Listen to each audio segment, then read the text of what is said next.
Hey everybody, my name is Dion, and this is Daryl. Hello. Welcome to Where We Stand, a series where we talk about games we've recently played and discuss how much we may or may not have enjoyed them. Today we're talking about Scarlet Nexus, which is available on the PS4, PS5, Xbox One, Xbox Series S, X, and PC. We will be discussing spoilers. Now that we've queued up and ready to go, let's get started. And before we dive into the story overview, I think you know how this goes by now. We're going to talk about our experience with Bandai Namco RPGs. There are a lot of them. So, Dion, if you want to start with that bit. Sure, so we both, I believe, play most of them. Yes. I mean, from everything they publish, I think is usually within our wheelhouse of games. We'll especially looking forward to the Tales of series, new entry coming later this year. So we're very experienced in these games, and we both convinced each other that we have to play them. Yep, and they tend to vary, at least personally in my opinion, from quality back and forth. Last game I played from Bandai Namco was Code Vein, and I think that was among the better ones, the better new IPs that they would release. Just me personally, though. I skipped that one. Dang it.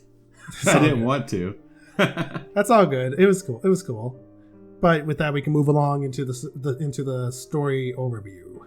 So this game is strong in the story aspect for sure. For a story overview, you play as either Yuito or Kasane. You can pick, as they both attempt to save the city from others, monstrosities who attack the human race. As you make your way through the adventure, you will uncover a plot with your fellow teammates. To fully understand the story, you must play through the story twice. One is each character. We kind of cheated.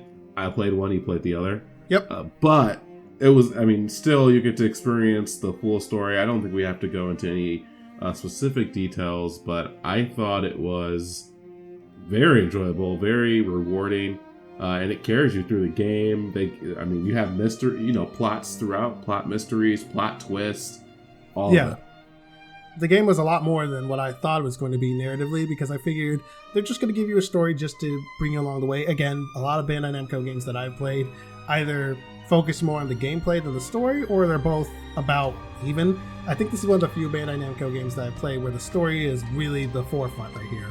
Even borrowing elements from, I'd say, Persona and whatnot, where they bring in other elements from everyone else's stories in your squads and whatnot. If you want to pay attention to them and whatnot, you get them gifts and this and that. I'm like, okay. This is a lot more story-centered Bandai Namco game. Maybe I really haven't played as many. Maybe there are plenty out there that do, but just all the ones I know that I played, this one definitely if you're playing this game, you're playing it for the story. The gameplay is a lot of fun, don't get me wrong, but you're playing it for the story, because if the story doesn't grip you, I don't think you're going to stick around very long. Oh yeah, I agree. Even though there's some good gameplay elements, I think the story is the strongest, definitely. Yeah. And I think the characters by far are probably even stronger than the overall narrative. Even though there's a lot of good twists, and you don't even know who the bad guy is halfway, most of the way, or at least I didn't. I might have just been stupid, but I didn't know who the bad guy was throughout the game. It was kind of like you knew, but you weren't sure. He wasn't. You had to you second guess yourself a lot here. And before we move on to world design and graphics and whatnot, I'm just gonna say, for those of you who may be wondering, yes, the English dub is actually really good. I was surprised. I'm not gonna lie. I'm like, they actually put some effort into this. I expected Yuito to sound like a flat piece of bread, but dude had so much emotion.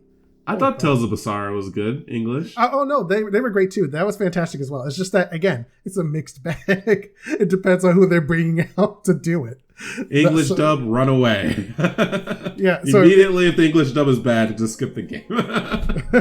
That's probably not a good one. Or play it in Japanese if you really gotta. But yeah, I'll say generally, the English voice acting tends to be good in Bandai Namco games. It just sometimes you really don't know. You really don't know who they're getting. But this cast, really good. Really good. Tells us the stereo good? I didn't play that one because I heard it was bad. I played literally the dub. Oh no, the dub was generic. I'll put it that way. It wasn't like anything to write home about, but it also wasn't bad. There you guys go. That is the dub for Zelda Stereo. Not good. Let's move on to world design and graphics. Okay, cool. Let's talk a little bit. I actually think it's one of the weaker parts of the game, and that there's some good areas in the game, but I think For me, there's not enough, and it's a little too trapped. And it's okay to be linear. There's nothing wrong with that, and that's what this game is, corridor style, but has a little bit of open areas.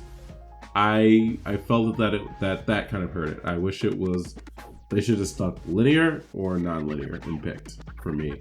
Because I think even Tales of Berseria had a better world design. I wasn't a big fan of that one, and world design wise. This one had various city and landscapes. You did have multiple places you went, but everything felt urban. It had a very urban feel, and that's intentional, of course, because of where it takes place. But I think that also held the game back from a graphical world design standpoint. With it just having that same urban style, you kind of lost the ability to do, more creative things, except for towards the end where it got like a little, went towards brainy kind of stuff. You're like in someone's brain. Brainy. Right? That's where it had a little more variety. But even that was not super cool. I mean, when you're in someone's mind, it's a very just dark. Like Psychonauts has a very good idea of what a mind is supposed to be, right? More interesting. Yeah. But this game keeps it all very similar. You can tell the world design was not the key aspect they're looking for. Yeah, I think there was only like one level. Like the levels, no, don't get me wrong. Personally, the levels didn't look like bad or anything like that. Like if any of you are thinking that must be the case, get your mind out of the gutter. It's not. It's just. They could have done more with what they had, and I think one level in particular that was the one where we already said we were discussing spoilers. The one where you go and visit what's Kasane's sister's name? Where she was being held. That area. Oh, are you talking about the hospital? The facility. I'm talking about the facility. Not the OSF facility, but the one where there was like a lab. You in your game you have had to fight Kasane, but as Kasane we were already there infiltrating it and whatnot. We weren't supposed to be there. Karin said not to infiltrate it or go in the mountains. Not the mountains location. The level I'm referring to is the one with like the large hallways where the doors are bigger than you. I know what you're talking about. It's a cool area. It's white, all white. Yeah. It was all white, and then and then when you got to that area, it was like red velvet carpets and this thing out there, and I was like, This is kind of creepy, which, by the way, the others in general are just creepy. They look like they belong in Silent Hill. But besides that, the levels and the way they're designed and whatnot are very corridory, and that's a detracting factor. I can see why they did it. If you play Kingdom Hearts, think that. Think like how Kingdom Hearts 2 is, or any game besides Kingdom Hearts 3, where you enter an area, and then you know that when you step into a room, this is where you're going to fight. Then you go down a hallway where there's some dialogue that goes by. Then you enter another large room where you fight. And then you might get one that you don't see coming. The level design is not exactly what the game's trying to flex here. So right. Very simple. It's very simple. But now I will say that this is we're not going to go deep into gameplay just yet, but this is rectified a little bit by the pieces they put in the environment, because Kasane and Yuto have gravikinesis, or psychokinesis as they call it, initially, before they realize what their power actually is, where they can manipulate the environment and throw things telekinetically at enemies and whatnot. And that clutter helps the levels keep from looking samey, or at least looking too dead, because you can interact with just about everything that's on the ground. You got it, you can throw it. And that helps. But still. I mean, I agree. That stuff helps. I just think, like, if you didn't have to go back to those areas, that would help. But if you're going back with the bonds and stuff, I think that took away a little bit. I agree. Let's talk a little bit about the enemies, because we didn't get to that. The enemies are, the others are creepy. I think they're really well designed. I do think there's not enough. I will have to say, variety in the enemies. Like, there's variety but as soon as you get to all of them, I was about halfway through the game, you've probably experienced all the enemy types except for the bosses. Bosses are unique. But you've gotten through all the enemy types, and they just throw more at you. They'll throw all the hard enemy types at you, and you're like, okay, well, this is the harder type enemies at the end of the game. They could have done better on the variety. Before we move on to RPG elements, I just gotta know, what's your least favorite enemy type in that game? I have one, but oh god, the one that goes in the box. Oh, I hate it. I hate it so much. Yes, I actually my problem with that one is that it broke up the flow. Like you're like my least favorite was the crocodile one because he would dive underground sometimes. And Yeah, but true. you know, ultimately there are the reason why that you have so many different types is not just for variety, but because they all have their own weaknesses and ways that you deal with them, so that you're not just button mashing all the time, even though you can. I wouldn't recommend it because I tried that approach. It nearly got me killed a lot. So no, you're gonna have to think until you get used to how some enemies are. You make use of your powers, is all I'm gonna say. Use your squad mates. But besides that, that box broke up the gameplay flow for me. Like, ha, killed you, ha, killed you, ha, killed you. I'm going to brain dance mode. Killed you, box. Yeah, you can't kill it. It has the stupid water. I'm like, oh my, why? Why would they make this? I don't understand. Oh man, and in the construction area, you had a whole hallway of them that you had to walk through, and then constantly go invisible, wait, throw it at them. Now, granted, the quickest way to deal with them is by, at least for Kasane's route, at least until I'm assuming in Yuito's eventually you don't fight them as much. Yeah, you don't fight them as much. But for Kasane's route, we have dang it, what's her name? The speedster, the one with the hypervelocity. Oh, hypervelocity! Oh, she's so good. She's hilarious, first of all. Second of all, her power definitely helps with that, because you can be as aggressive as you want if you can kill them fast enough before your power runs out, because that's an OP ability if it lasts any longer. I didn't have her the whole game, right? Because I was playing Yuito. Yeah. And then I get her at the end. I was like, this is unbelievable. This is not even fair. Oh, yeah. You literally did double the damage on bosses for like 15 seconds. Like, okay. It was... Oh, jeez. And then when you start combining everyone's... Okay, we're getting into gameplay territory. We're going to Let's hit our RPG elements. Yeah. So we're talking about... when talking about RPG elements, we have to start with how you kit out your character. Because, again, RPG elements. So initially when you start the game, you have a very basic way of combat, a very basic combat structure. You have a very basic moveset and whatnot. It's kind of stiff, but that depends on how you want to play the character you're playing at the moment. For me, I like double jumping, I like dashing, I like mobility. So those were among the first abilities I grabbed from the brain map. But you can honestly go a few different places with it, right? Yeah, no, there's so many options. I went like 7 slashes. You get like 7 slashes. I was like, I'm getting 7 combos. I went for that first. So, I mean, you can go so many different ways. You can go, like, you have this brain drive mode, which you can go, we'll talk about the mode more in gameplay, but you can go into this brain drive mode and you can spec it.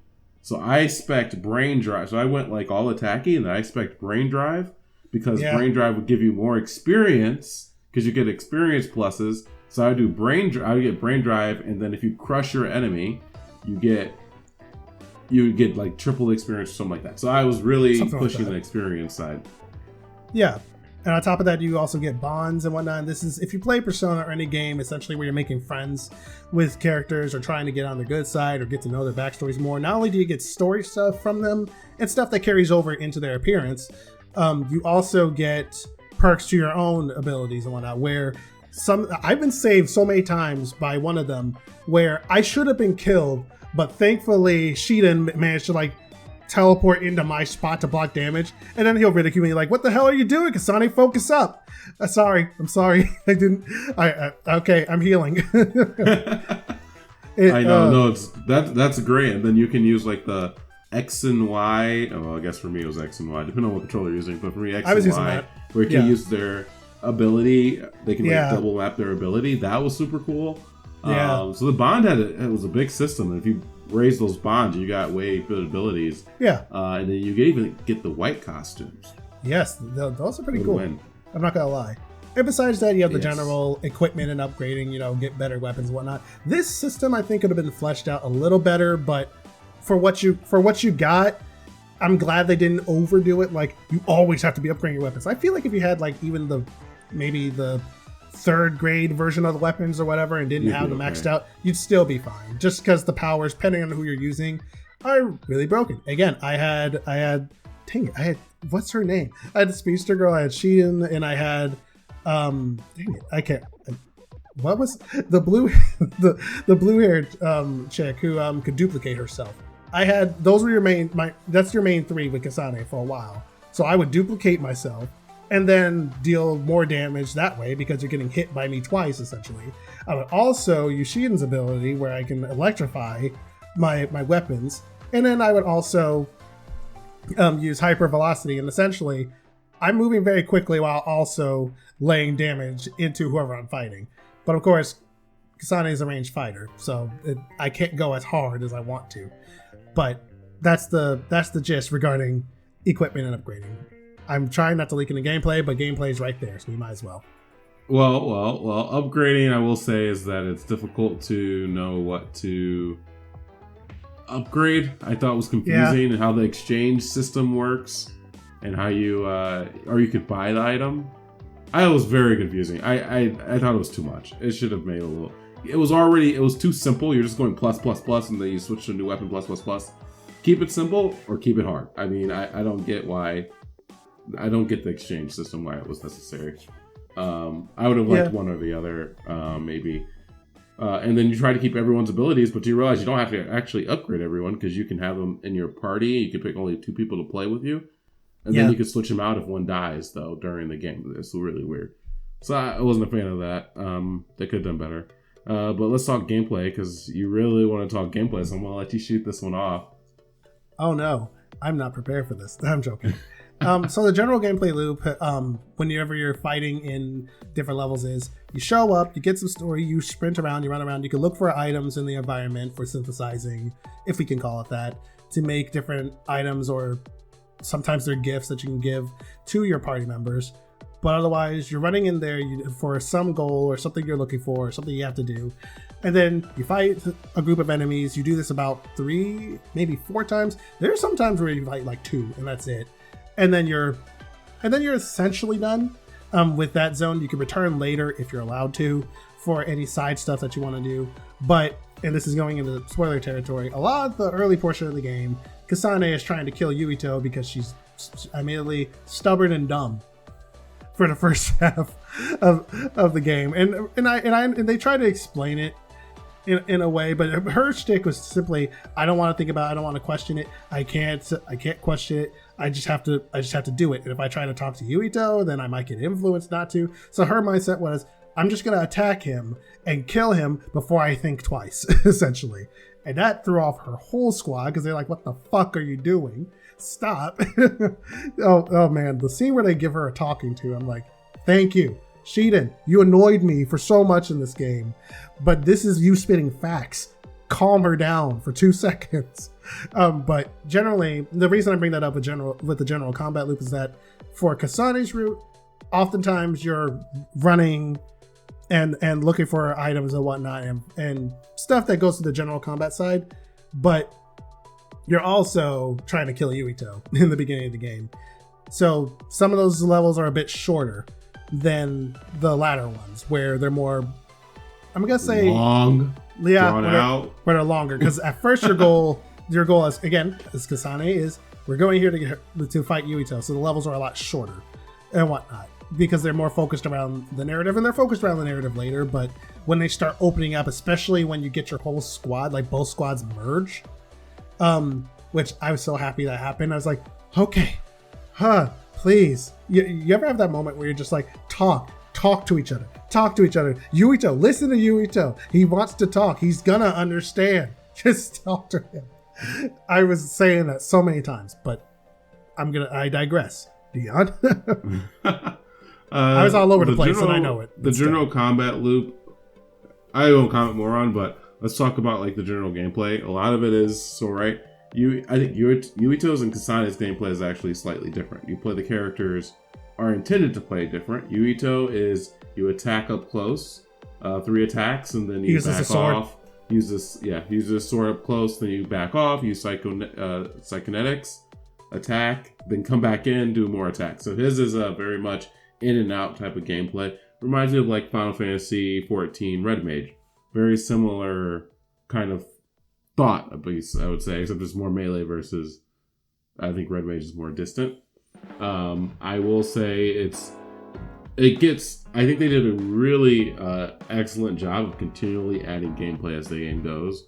You get your teammate abilities. You get to use, and they don't overwhelm you. Give you a couple teammate abilities. Give you one. Give you two. So they slowly teach you that, you have these teammates abilities you can use. And then it evolves more. You have all 4. You can use, my brain map allows me to use 2 abilities at a time. I can do this. So it's just good at really adding gameplay elements as you go. And I think that keeps you invested for longer and stops it from getting stale too quickly. Then they add that brain drive mode, which gets you like super and fast attack speed and more XP. And then you have the big, I forgot what the big mode is, where you go into that dark mode in your brain. I think, if I remember correctly, that was Brain Dance, but don't quote me on that. Brain Dance, I think that's right. So you go into Brain Dance, and then you're like in this crazy mode, and then you get the ability to be immune in Brain Dance, which is OP. It's great. I like that they're able to allow you to have these different gameplay elements in your skill chart, and just as you progress, introduce new things. I think they did that very well, and I think there's a lot of games that just overwhelm you quickly, and they did it, and I thought that was really good. What was really interesting was, as well, speaking of that, now that I can focus a bit more on this point, the game does a fantastic job of not making you OP. Like, you would think that by the end of the game, you'd just be killing enemies left and right. No, I was still very much in danger if I got careless. You would think with all those upgrades, you would think I could do so much. No, you're still gonna get smacked around by Box Dude. No, you're still gonna get blown up by those others that blow up when they get really close to you. No, you're still gonna get knocked over by the deer with the fire hydrant on its head. You're gonna still have problems with some of these others if you're careless. So despite that, the game is very well balanced to make you essentially respect it and not think you can just fight without using your teammates. Oh yeah, I would agree with that. I mean, it's challenging all the way through, 100%, and the game will kill you, like, no problem. Oh yeah, it won't play. I mean, they have a lot of ways to help you out, but it will just be like, all right, you're dead. So I think they did a good job, and I like how they let you exploit the enemy weakness. I've got to figure out the enemy weakness. If they had a little bit more variety in the later half of the game, I think that would have helped, because then you would have had even more challenges, because you would have had to fight even more enemies with different weaknesses. But I think they may have had a challenge producing enemy types as well. Yep. But at least they had a decent amount. And I think, I will say, I think when you get to the last 5 hours, that's when you lose that variety, and I think that's what hurts it, because then you're just pretty much getting good at what you're fighting. Yeah. Right? This is your time to be, I've already fought these type of enemies. I know how to beat them. Here we go. And you have to be able to do that with lots of them attacking you, or they just give you the really hard ones all at once. Like the freaking trees, or the ones with the freaking the well, the fire hydrant. Yeah, that's the one I was talking about. Oh my gosh, those are horrible. Let me just say real quick before we move into our final thoughts. One ability I'm going to tell you that you need to get, and I'm going to tell you it's required. It's the ability. It's not required, but I'm pushing it on you if you all decide to play it. You need to get the ability that lets you use an item without the animation. That item is great. I did not use that ability at all. I did. And again, I like being mobile and all that. So whenever I had to stop for a moment, flashbacks to Monster Hunter, specifically the ones that aren't Rise or World, if I had to stop to like drink something real quick so that I could heal, it's frustrating. But then when I saw that ability that essentially lets you do it and keep moving, the cooldown's still there, because you do have cooldowns on items. You can't just pop pills all the time. You gotta wait it out. Yeah. It was lovely, and that's all I gotta say about that. Well, let's go into our final thoughts. I think this is a great timing. I will take mine first here. So I think the game is pretty good. Very good game, very enjoyable. Story, worth it, 100% worth it. Gameplay, very good. Will be good for the first 15 hours, and you might struggle through the last 5. That's why the last 5 are a little bit of a struggle, but the story is still good to push you through those last 5 hours, even though you have that repeat. And I do think a second playthrough to play the other character might be worth it. if you haven't gotten tired of the gameplay, you want more, I think it's definitely there for value. So my final thoughts, very good gameplay, slightly long because those last 5 hours. When I played it again, yes, I thought it was very much worth it. I'd say that the game is very much worth its price tag, and you do get a really good story with it. I'm not gonna reiterate everything Dion just said because I agree with it, but I will say that you do get a New Game Plus. So on the plus side, if you go through the game again as the other character, those levels, that gear and whatnot, that'll carry over with you. Not the bonds. I don't think the bonds will because you're becoming friends with another group first. I'm not sure, but everything else is it carries over with you. So you just be there to burn through the story at that point and enjoy that ride. Also, if you want more Scarlet Nexus, apparently there's an anime. I didn't realize that until halfway through the game. So if you want to see it adapted, I don't know how good it is or anything like that. I have the first one queued up somewhere. Or the first episode queued up somewhere. I'd say give that a look, if you want to do it that way. But otherwise, I definitely recommend the game. It's worth its price tag. For sure. English dub, too. Oh, yeah. Well, all right. Well, I think that's all we got for now. Thank you all for stopping through to listen here at DuoQueue. If you think we might have glossed over something big, or we might need to expand on something more, feel free to say so in the comments. Please don't forget to share and leave a like. Next time you're ready, you're waiting for a party or searching for a lobby, feel free to tune in again while you wait. See you guys later. See you later, and I hope we didn't string you along.